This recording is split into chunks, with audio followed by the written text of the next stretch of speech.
sila ni Zoe?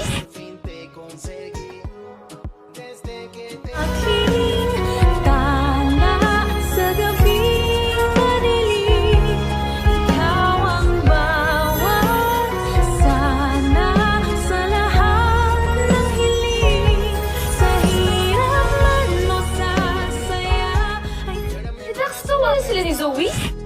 Ay, grabe talaga nangyari ngayon sa abot kamay na pangarap na kung saan ipinakita na nga ang teaser para sa Lunes. At ito na nga guys, nung unang-unang pinakita is ito nga si Carlos Ines guys, galit na galit ito. At na-contact nga niya itong si Moira. Actually, ang galing nga nito ni Moira, no? Hanga din ako kasi magaling magkabisado ng mga numbers, no? Lalo na ng kay Carlos at dito nga kay Zoe. And yes guys, dito nga tinawagan nga ni Moira itong si Carlos at actually nagalit nga ito. Galit na galit nga itong si Carlos. Halos gusto niya na nga saktan tong si Moira.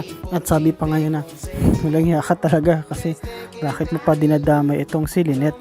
Ngunit ang sagot nga dito ni Moira na buti nga nakaligtas pa yun eh. Dapat namatay na lang din yun si Lynette. At ito talagang lalong nag-iinit tong si Carlos at nanggigigil dito kay Moira kasi alam niyo naman guys na ito nga si Carlos is talagang love na love na itong si Lynette. Kahit nasabi natin iba yung ugali niya, masama ugali niya, hindi siya kasing bait katulad ni RJ, pero iba naman magmahal tong si Carlos at talagang binibigay niya ng todo. At dahil doon minsan nananakit din siya, no? At nasaktan na nga niya si Lynette pero nagsisi na siya doon kaya nga bumalik ng si Lynette at parang nga syempre at tignan din kung ano pa ba o alamin ano pa ba ibang tinatago na neto ni Carlos. At sabi nga ni Carlos, sige subukan mo, nasaktan uli si Lynette ay siguradong ako mismo ang papatay sa iyo. Yes guys, nanggigigil talaga itong si Carlos dito nga kay Moira.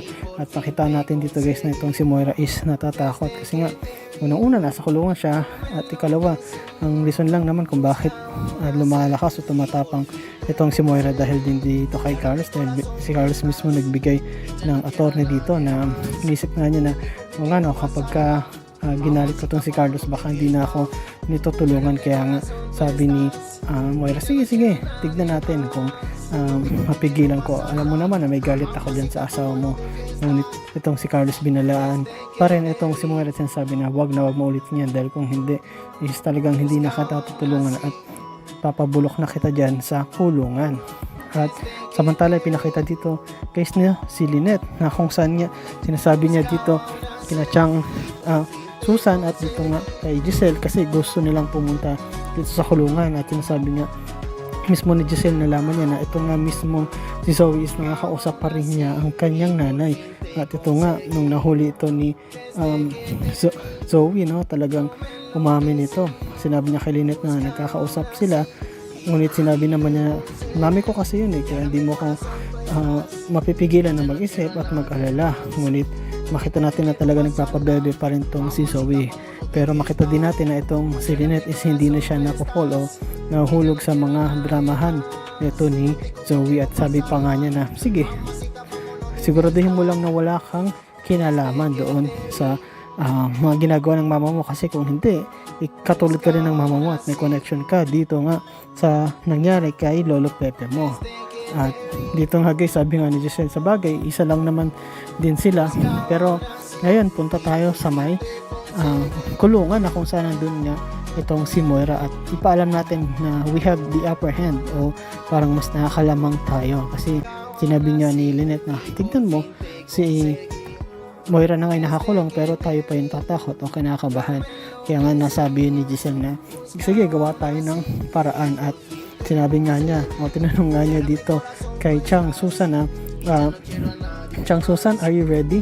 Ready ka na ba sa epektos natin? Then sabi naman Chang Susan na yes, I am ready. Ready na ako at matagal ko na talagang hinihintay at gusto ko na talagang bumalik doon sa kulungan at para makita itong si Moira. And then sabi naman siya, tara, let's go. Punta na tayo dun sa kulungan. At talagang kinakabahan din si Lynette na makita itong si Moira. Although gusto niya makita kasi baka manggigil din siya, hindi siya makapagpigil. Katulad ng ginawa nga na ito ni Chang Susan, no? Na hindi siya nakapagpigil sa ginawa ni Moira. Na kung saan ito talaga yung nag-utos na magkaroon ng barilin mismo si Dax. At actually idamay pa nga itong sila Lynette at Annalyn at buti na nakaligtas sila. Pero dito, this time, sa pagpunta mismo ng tatlong ito, ano kaya magyari din sa Lunes no? Malaking gagawin nila kay Moira kasi mukhang may iba na naman silang pakulo dito kay Moira. May papakain siguro sila dito. May ibibigay silang something na makakapahamak o hindi malilimutan ni Moira. Pero yun nga guys, talaga ito ng si Giselle is nanggigigil kasi nga marami yung ginawa ito sa kanila, lalo na sa kanyang daddy atong kay Don Pepe.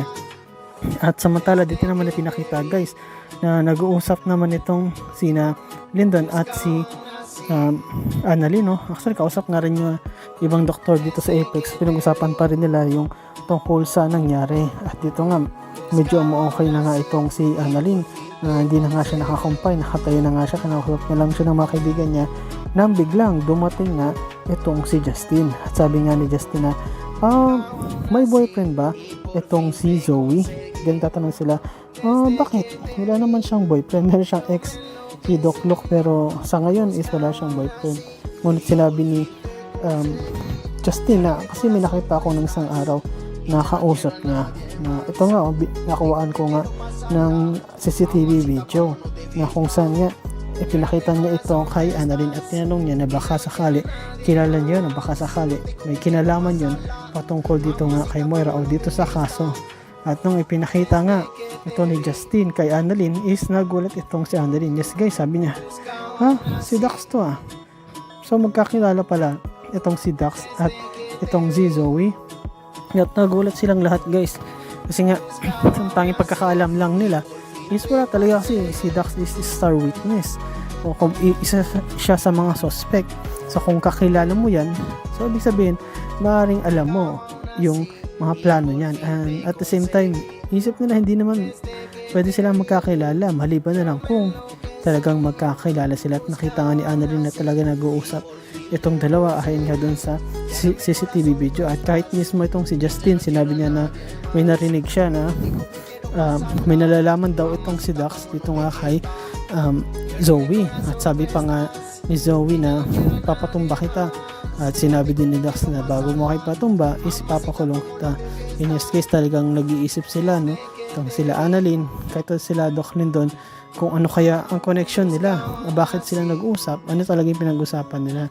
At baka naman talaga itong si Zoe is kagaya ng kutob nila noon pa, kahit itong si Annalyn na may kinalaman talaga sa kaso ng sa kanyang lolo Pepe. At naisip nga nila yon na baka nga hindi lang si Moira ang kasabwat, di lang si Balahadja at si Dax, kundi baka pati itong si Zoe talaga. Naisip nga nila yung mga nakaraan na bigla na lang nawawala itong si Zoe at naisip nga nila na baka ito nga ay dahil nga dito sa insidente na ito na pagkahulog ni Don Pepe doon sa bangin. Baka nga si Zoe is may nalalaman din, kaya ang ginawa nga ni Annalyn, nagmadali siya at nanap niya si Zoe. At ang nakita niya, sabi niya, Zoe, may nalalaman ka ba? O bakit kilala mo itong si Dax? At nagulat din itong si Zoe. Sabi niya, anong kilala? Hindi ko kilala. Ulit pinakita nga ni Annalyn kay Zoe yung CCTV at makita mo na tila namumutla itong si Zoe. Ngunit nakapalusot na naman ito guys. At sinabi nga niya na di ko naman alam.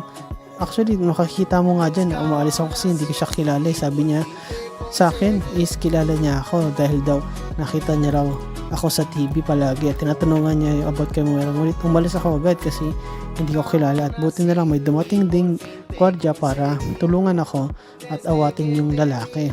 At sabi nga ni Annalyn, sigurado ka ba na wala kang kinalaman o hindi ka kasabwat ng mama mo patungkol dito sa pagkakakidnap ng ating lolo na si Lolo Pepe? At dito nga idinilay ulit ni Zoe na hindi, wala kang kinalaman. Mama ko siya, oo, pero hindi ibig sabihin is pares na kami ng ginagawa namin. At sinabi nga mismo ni Annalyn na siguraduhin mo lang na wala kang kinalaman din, sapagkat kung meron is sigurado is makukulong ka rin katulad ng mama mo. At ito nga pinakita rin na itong si RJ is nag-iisip siya, no, kasi nga pinaginalaan nga siya ni Doc Carlos na baka sinasamantala niya yung kainaan ni Lynette kaya lumalapit siya. Ngunit itong si Doc Carlos is nag-iisip talaga at wala naman talaga siyang intensyon, ngunit gusto niya lang is tumulong. Ang talagang focus lang nila is itong si Moira is paano mapanatili ito sa kulungan at pahinto na rin sa mga kalokohan niya. At at the same time, makuha din nila yung hustisya. Ayun na lang nintay nila na makulong talaga to si Moira at mabigyan ng hustisya na mabulok doon kasi nga delikado ito kung sakaling makalabas pa. Imagine mo, nasa loob pa nga lang is nakagawa na, nakapag-utos na ng mga kriminal o ng mga hitman, no? Paano pa kaya kung lalabas pa ito? Sigurado is gagantihan sila, lalo na itong mga tanyag. At yun nga guys, no? Abangan natin yan lalo na sa Lunes yung full episode yan. At salamat guys sa panonood nyo sa aking channel, sa inyo pag-like, pag-comment at pag-share at sa inyong support. At ingat kayo palagi. Yun lang. Bye bye.